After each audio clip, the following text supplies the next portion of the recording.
911, this is emergency operator 625. Hai sobat semuanya, gimana kabar kalian semua? Semoga sehat selalu dan tentunya sukses selalu. Kali ini saya akan membawakan alur dari film thriller psikologis berjudul The Guilty yang dirilis tahun 2021 dan disutradarai oleh Antoine Fuqua. Film ini mengikuti kisah seorang petugas 911 bernama Joe Byler yang menerima panggilan darurat dari seorang wanita yang diculik. Tapi semakin jauh ia terlibat, situasi justru makin rumit dan penuh teka-teki. Semua terjadi hanya lewat suara, tapi ketegangannya nyata. Tanpa banyak basa-basi, langsung saja kita cekidot ke filmnya, bosku.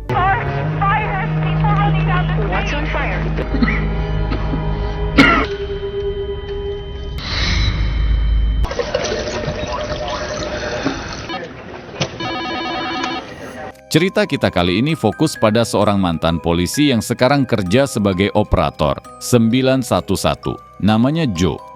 Bro satu ini saban malam harus menghadapi orang-orang gabut yang ngerasa salah masak mie instan aja kudu laporan ke negara. Yah, bisa dibilang kerjaannya tuh lebih banyak nanggepin keluhan remeh daripada kasus beneran. Hadeh. What did she look like? She was tall, pink hair, in heels. Okay, so where are you at? What? Did you take drugs, Drew? Speed. Shoot it up or snort it? I understand, but it's your own fault, isn't it? I'll send both an ambulance and the police. No. Drew?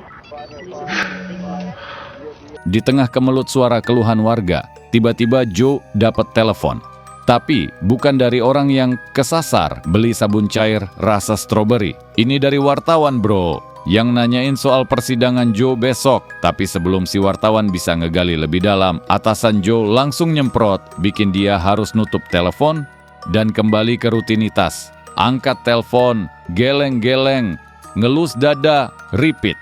Side of the story. How'd you get this number? Joe, I'm writing my... No calls. I already told you. Hello, I'm sorry, I'm back. Yes, what is it? Karena nggak ada panggilan darurat yang serius, Joe sempat curi-curi waktu istirahat. Kirim voice note buat keluarga, ngucapin selamat tidur. Manis kayak drama Korea. Okay, yeah? Is there across the street? Call those... One emergency officer went there. There's a laptop. Tapi ya gitu deh, bukannya dapat ketenangan, dia malah sempat ngelamun keras sampai nggak sadar ada telepon masuk berkali-kali. Dan dari sekian banyak telepon, akhirnya datang satu yang ngebikin jantung lompat.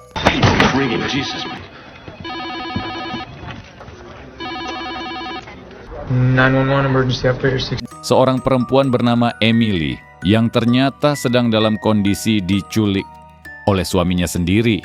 Wah, ini sih plot twist genre rumah tangga beracun, bro.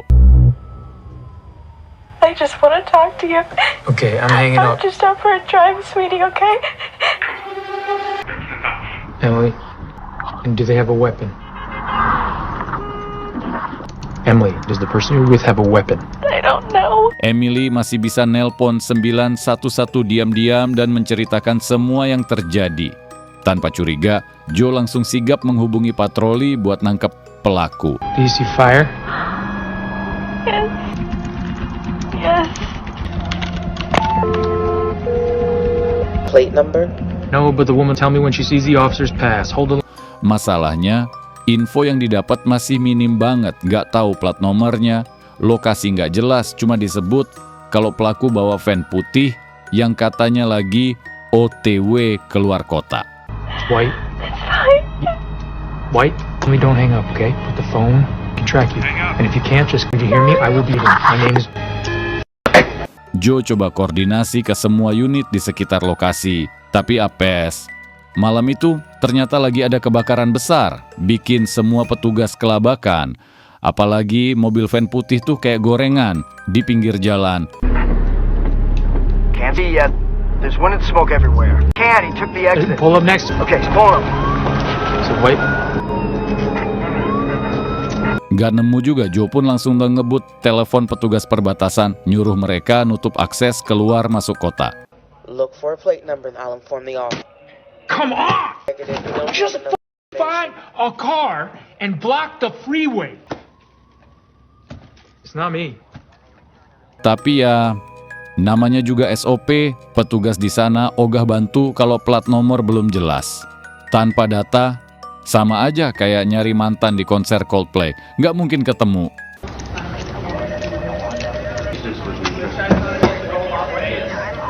Dengan kecerdasan setipis garis rambut, maksudnya setajam naluri mantan polisi, Joe akhirnya bisa cari tahu identitas Emily. Dia langsung nelpon ke rumahnya dan dijawab oleh suara polos nan lugu. Si anak kecil bernama Abby. Si bocil ini masih shock karena ditinggal ortunya dan cuma ditemenin adiknya yang masih orok, alias bayi. Mommy? This is Officer Joe Baylor, LAPD. Is your mommy or daddy home? They're not here. Who's not here? Mommy and Daddy. I want Mommy. Abby. Everything's gonna be alright. Joe dengan suara selembut bubur ayam yang gak diaduk.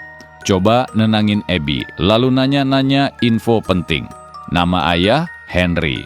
Mobil, van putih gede, parkir di garasi. Wah, jackpot! 1007200.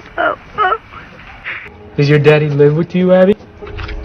I go there. Okay, well, why don't you go sit with your little brother? It's okay. You just go in there. Akhirnya, plat nomor berhasil didapat dan langsung Joe lempar ke unit lapangan. You showed me the numbers. That's good. You're very smart. You know that? Very smart.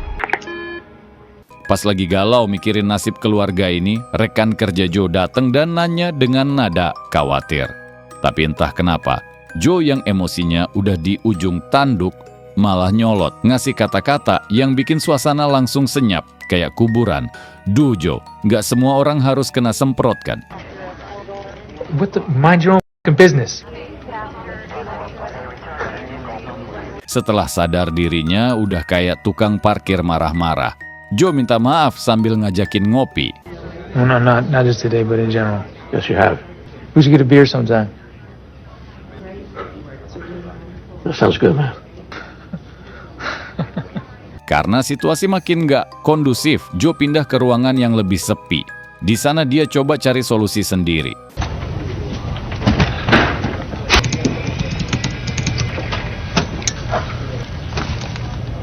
Dia nelpon salah satu rekannya dan minta bantuan buat kirim tim ke rumah Abby. Soalnya si bocil sama adeknya bener-bener tanpa pengawasan. Tapi lagi-lagi ditolak karena semua orang lagi fokus sama kebakaran gede tadi. Regis Street, apartment 6. It's urgent. I'm working a convicted felon kidnapped his ex-wife. Is there anyone at his house? There is a scared little girl whose mother has been abducted. That's enough. It's enough. What are you trying to do? Masih belum ada kabar dari Emily. Joe pun coba nelepon istrinya. Tapi bukannya ngobrol penuh cinta, telepon itu malah lebih mirip drama putus nyambung. Ternyata hubungan mereka emang udah di ujung jurang, tinggal didorong dikit langsung jatuh. Come on. We've been separated for 6 months now. I'm not gonna keep doing this with you. Selain sibuk kerja, Joe juga punya beban yang nggak main-main. Sebuah kasus berat yang akan membawanya ke persidangan besok pagi. Masalahnya, hubungan dengan sang istri udah seret kayak wifi tetangga. Makanya pas Joe nekat minta istrinya datang sebagai saksi, suasana langsung canggung. Why you gotta be? Hanging up. What did I? Good luck tomorrow. Jess.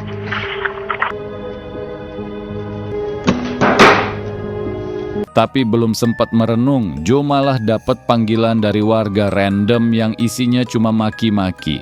Kayak hidupnya kurang ribet aja, ya kan? I need an address.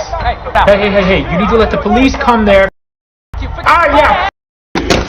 Sadar udah terbawa emosi, Joe kembali menghubungi Henry, suami Emily, dan ngajak dia kerjasama. Menyerahkan diri demi anak-anaknya. Tapi bukannya nurut, Henry malah tutup telepon. Joe yang makin naik darah cuma bisa geleng-geleng sambil tahan emosi. Meskipun dalam hati dia udah pengen banting headset.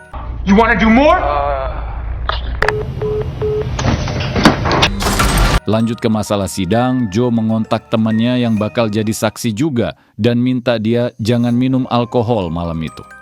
Tapi jawabannya malah nyesek. I'll explain to you when you get there, right? Yes. Have you been drinking? Yeah, I am. Si teman udah minum 2 gelas buat nenangin diri. Lah, bukannya tenang malah mabok dong. Ternyata mereka sama-sama panik. Soalnya kasus yang udah 8 bulan berjalan ini udah mulai dilirik FBI. Udah kayak sinetron malam Jumat, makin lama makin tegang. This isn't gonna go our way. I had the feds at my house this morning.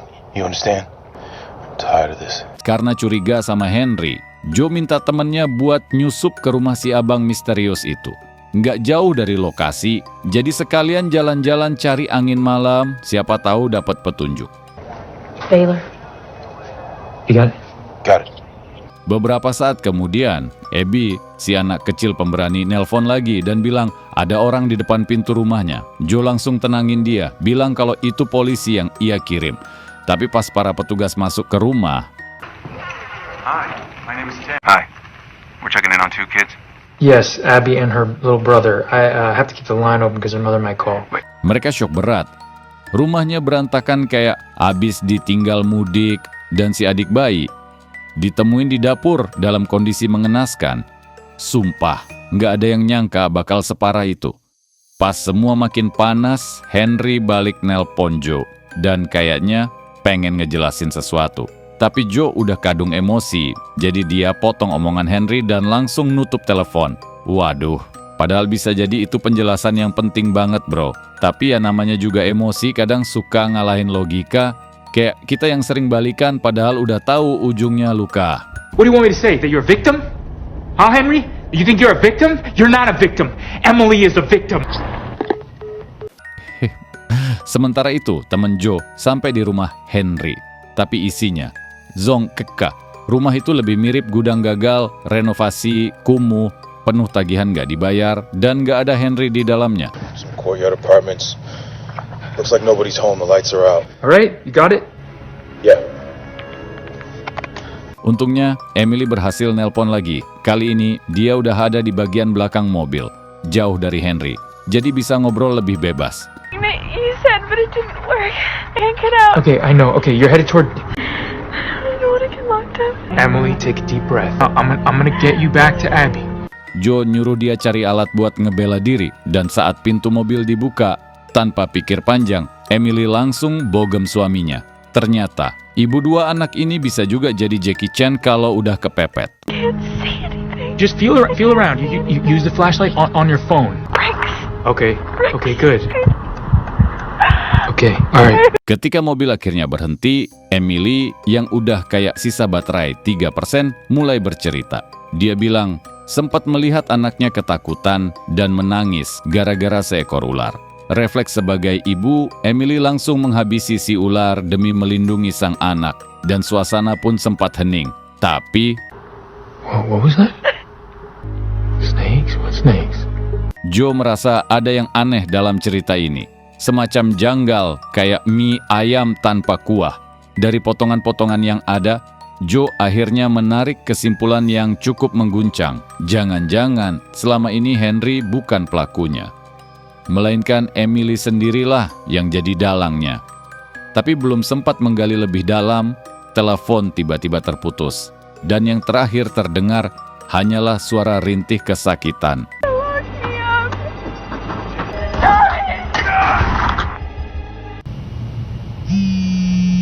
Dalam kondisi yang masih serba nggak masuk akal, Joe mendapat laporan baru dari temannya. Terungkaplah bahwa Henry dan Emily ternyata sedang dalam proses perceraian, rebutan hak asuh anak, plus ada tagihan rumah sakit jiwa atas nama Emily yang belum dibayar. Dan ya, ternyata Emily adalah pasien rumah sakit jiwa yang sempat dirawat sebelumnya. Anything from San Bernardino or some unpaid bills from Patton State Hospital? She was a patient there. Patton State Psychiatric Treatment Center. Henry kemudian menelepon Joe untuk menceritakan segalanya tentang bagaimana istrinya jatuh sakit secara nggak sengaja melukai anak mereka. Dan kondisi keuangan yang bikin dia nggak bisa beli obat. Alhasil, Henry nekat merawat Emily sendiri di rumah dengan harapan penyakit istrinya bisa sembuh secara alami. Sayangnya, yang alami malah jadi makin brutal. Henry, I'm gonna need you to try. Dalam tekanan itu, Henry cuma bisa bilang, tolong jangan seret istri saya ke penjara. Ia tahu Emily bersalah, tapi sekaligus tahu kalau istrinya sakit dan terlalu hancur untuk dihukum seperti orang normal.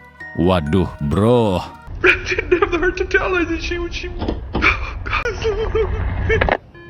Henry? Tak lama, Emily menelepon kembali. Suaranya rapuh, tapi cukup jelas untuk mengaku dia sadar dengan semua yang telah ia lakukan dan berencana untuk bundir demi menyusul anak bungsunya yang dianggap sudah pergi lebih dulu. Tapi Joe, yang kini udah luluh dan jauh dari emosinya yang dulu, langsung menghubungi rekan operatornya untuk segera menjemput Emily.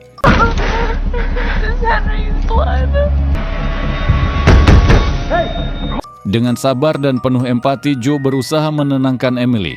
Ia bahkan membuka luka lamanya sendiri, mengaku bahwa ia pernah membunuh seorang remaja usia 19 tahun hanya karena emosi sesaat.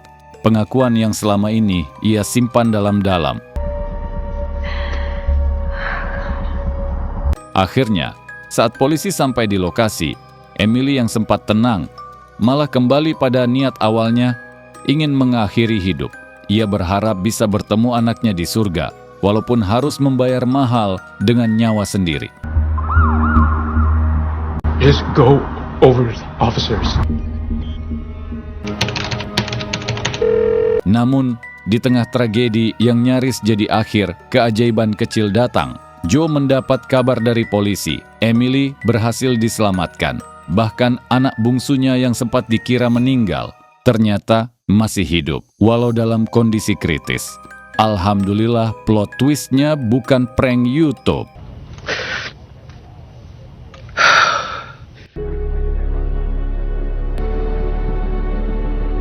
Pagi pun menjelang, dan Joe harus bersiap ke persidangan. Tapi sebelum berangkat, ia menghubungi rekannya. Kali ini bukan untuk ngatur strategi, tapi untuk meminta katakan yang sebenarnya. Walaupun nanti dirinya bakal masuk penjara, setidaknya ia nggak harus terus dihantui rasa bersalah.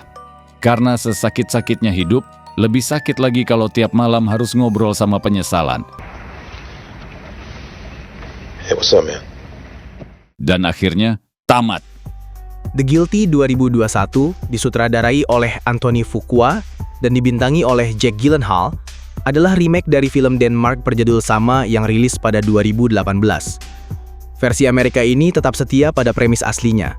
Seorang polisi yang sedang diskors bekerja di pusat layanan darurat 911 dan menerima panggilan dari seorang wanita yang tampaknya diculik. Tetapi alih-alih memperluas ruang lingkup cerita, Fuqua dan tim kreatifnya memilih untuk mempertahankan atmosfer klaustrofobik, menjadikan keterbatasan ruang sebagai panggung utama ketegangan psikologis dan drama internal karakter. Secara sinematografi, film ini menawarkan pendekatan yang sangat terkontrol dan sadar ruang. Mayoritas adegan berlangsung di satu lokasi, ruang call center 911 yang penuh dengan monitor, meja kerja, dan pencahayaan redup. Kamera dikendalikan dengan presisi tinggi oleh sinematografer Mas Makahani, yang tahu betul bagaimana mengekspresikan panikan dan tekanan batin melalui lensa. Komposisi shot sebagian besar terdiri dari close-up dan medium close-up Jake Gyllenhaal, menangkap ekspresi wajahnya yang berubah-ubah saat ia berusaha memecahkan teka-teki lewat suara-suara di telepon. Keterbatasan visual ini justru menjadi senjata yang efektif untuk menyampaikan intensitas narasi. Kamera tidak pernah meninggalkan ruangan, dan kita tidak pernah melihat wajah para penelpon atau korban. Semuanya dibangun dari imajinasi penonton lewat desain suara yang sangat detail dan permainan ekspresi Jake Gyllenhaal. Desain suara menjadi bagian yang krusial di sini. Berbeda dengan kebanyakan film thriller yang mengandalkan visual aksi dan lokasi terbuka, The Guilty bekerja melalui suara. Detik ketegangan dibangun melalui nafas tertahan, tangisan samar, bunyi kendaraan di latar belakang, dan tekanan pada nada bicara. Semua itu dimix secara presisi untuk memandu emosi penonton tanpa harus menunjukkan satupun cuplikan dari dunia luar. Suara di sini bukan hanya elemen pelengkap, melainkan menjadi instrumen utama penceritaan. Dan dalam film yang sebagian besar hanya memperlihatkan satu karakter di satu lokasi, desain suara yang imersif adalah fondasi mutlak.